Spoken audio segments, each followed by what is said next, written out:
This is Fountainstown Beach. And the tide's just going off it. And you have an estuary coming down there. And it comes down from Manan Bridge. But you don't need to know that. You don't care about that. All you need to know is over in this estuary, it's full of millions of beautiful little sand shrimps. Millions of them. So we're just going over now to fill our bucket. This is my shrimp net. And there's a small bit of weight in it, and you need the weight in it.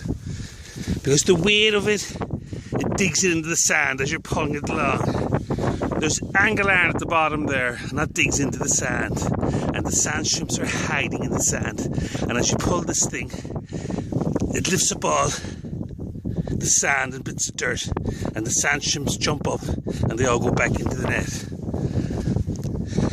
And here at the front, I've made like a little harness. And that goes around my waist to pull my net. It's as simple as that. And all we need to do is to pull the bloody thing.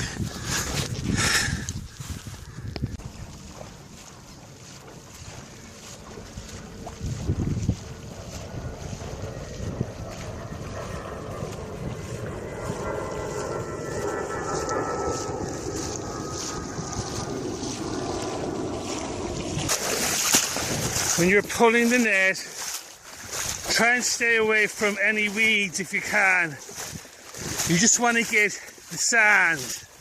You can't see the shrimps, but they're hiding in the sand. And the less weeds you get in your net, when you pull your net in, it's easy pickings. But if your net's full of loads of weeds, then it's time consuming going through the net. Take them out of the bottom water and put them on the newspapers.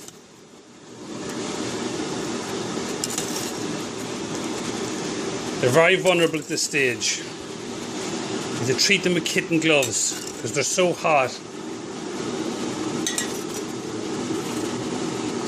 Now if you leave them like that on the newspaper, if you just leave them like that, as they're drying, they're cooling, and they will suck the moisture back into the shrimp and they will be totally ruined. So while they're hot like that and they're drying, you must shift them along to drier newspaper.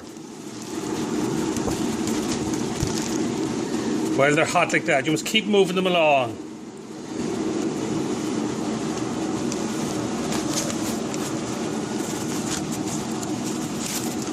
You want to get as much moisture out of them as you possibly can.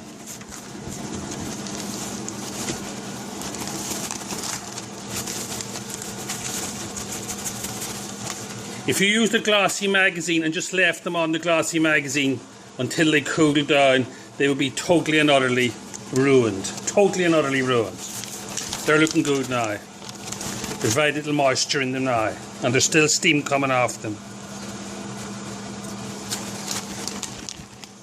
Looking good. And you can see the beautiful big clusters of eggs that the salmon love. And salmon shrimp, they only have 2 little tentacles. That's how you know them. All of them, they've all just 2 tentacles. They haven't any more. Now they're very soft at the moment and they're very, very warm. We'll leave them cool down there now. They can cool away there now. And we'll put them in their little bag with crystallized road salt. This is a big bucket of crystallized road salt. The corporation uses this for filling holes in the road. And we put a nice little handful into the shrimps. That preserves them and it toughens them up. Give them a little shake. Make sure the salt is well gone around the bag of shrimp. And then lock up your bag. And that's a nice little bag of natural sand shrimps. You must keep moving them while they're hot. Don't leave them sitting in one spot too long. They're not doing too bad now. There's very little moisture coming off them now. I'd say that'll do me now. You be very gentle with them when they're like this, because they're wet, they're hot, they're soft, and you'll damage them. Be very, very careful with them when they're like that. I'll move them onto one last piece of paper.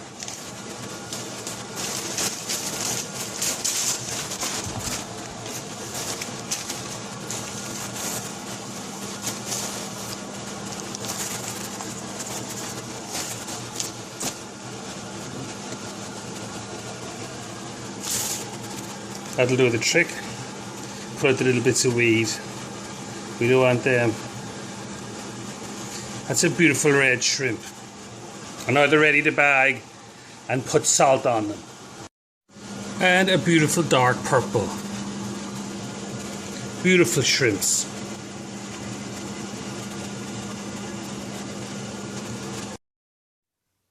The end result, bon appetit.